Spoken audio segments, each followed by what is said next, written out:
મોતી જેવી તુવરની છુટ્ટી દાળ. તુવર દાળને કુકરની સીટી વગાડીને દાળનો સૂપ નથી કરવાનો. આજે એક દાણો છૂટો દેખાય એવી સ્વાભિમાની દાળ બનાવવાની છે. તમારી દાળ એકબીજા સાથે ઝઘડો કરીને છૂટ્ટી જ રહેશે, ભેગી નહીં થાય. જે શીખાવું છે એના માટે ખાસ આ રેસીપી, અને ઓસામણ ભાત સાથે આ દાળ બહુ જ ખવાય. નમસ્તે મિત્રો, કેમ છો? માયાદીપક 22 યુટ્યુબ ચેનલમાં આપ સૌનું સ્વાગત છે. મારી ચેનલ સબસ્ક્રાઈબ ના કરી હોય તો સબસ્ક્રાઈબ કરો, લાઈક કરો, શેર કરો, કોમેન્ટ કરો. તમે મને ઇન્સ્ટાગ્રામ અને ફેસબુક પર પણ ફોલો કરી શકો છો. તો શરૂ કરીએ આજની સરસ મજાની રેસીપી. તુવરની છુટ્ટી દાળ. આ રેસીપી શીખવા માટે છે. ઘણા બહેનો અને ઘણા લોકોના ઘરમાં આ બનાવતા જ હોય છે અને સરસ રીતે બનતી હોય છે. કોરી તુવર દાળ લેશો તો રિઝલ્ટ સરસ મળશે. તો મેં અહીંયા 1 કપ કોરી તુવેર દાળ લીધી છે અને એને બરોબર ધોઈ લેવાની છે. ધોયા પછી પાણીમાં ડૂબાડૂબ રાખી અડધો કલાક પલાળવાની છે. દાળ સરસ રીતે પલળી ગઈ છે. દાળ સરસ પલળી ગઈ હશે તો છૂટી પણ થશે ને ઝડપથી ચડી પણ જશે અને વાર નહીં લાગે.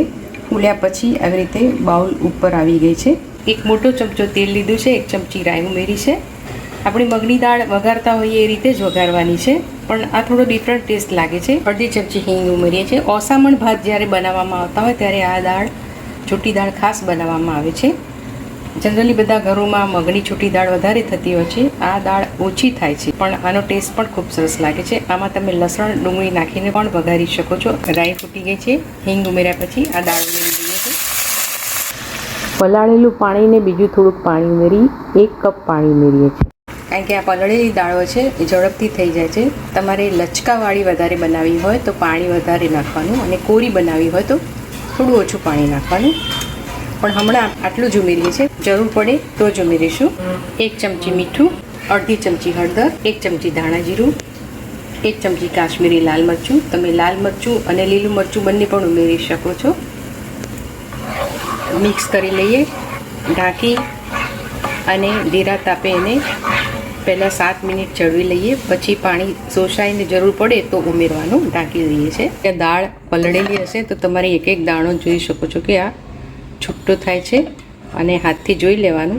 સહેજ પણ કાચી નહીં લાગે, એકદમ ચડી ગઈ છે અને છૂટી પણ થાય છે.